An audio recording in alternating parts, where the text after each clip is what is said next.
দেখেন আসলে আপনারা জানেন যে কিছুদিন আগে হচ্ছে ডক্টর ইউনূসকে সরানোর জন্য একটি তৎপরতা চালানো হয়েছে। আসলে এই তৎপরতা আমরা মনে করি এটা আসলে খুবই পরিকল্পনা প্রসূত। কেননা আমরা দেখেছি যে দিল্লি থেকে হচ্ছে যে ধরনের বক্তব্য আসে সেই বক্তব্যটি হচ্ছে বাংলাদেশে এসে রিপিট হয়।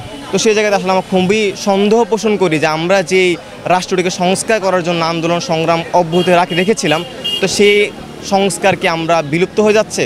তো আমরা যখন জানতে পারলাম যে না, আসলে এই জিনিসের পিছনে হচ্ছে সরকারি আমলারা জড়িত, সেই জন্য হচ্ছে আমরা তাৎক্ষণিকভাবে আমরা তার প্রতিবাদ জানিয়েছি আমরা, এবং রাজপথে আমরা অবস্থান করছি।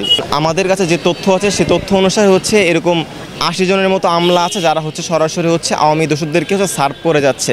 সুতরাং আমরা তাদেরকে হচ্ছে একদিনের সময় দিলাম যাতে তারা হচ্ছে সেই একদিনের মধ্যে সরকারকে সর্বাত্মকভাবে সহায়তা করে পেশাদারিত্বের জায়গা থেকে, যদি তারা সেই জায়গা থেকে দায়িত্ব পালন করতে অস্বীকার জানায়, তো সেক্ষেত্রে আমরা নিয়মতান্ত্রিকভাবে কিংবা হচ্ছে প্রশাসনের মাধ্যমে তাদেরকে অপসারণ করার দাবি উত্থাপন করব। দেশ জুড়ে তোলপা ওয়ালটন ফ্রিজ কিনে আপনিও হয়ে যেতে পারেন মিলেনিয়ার।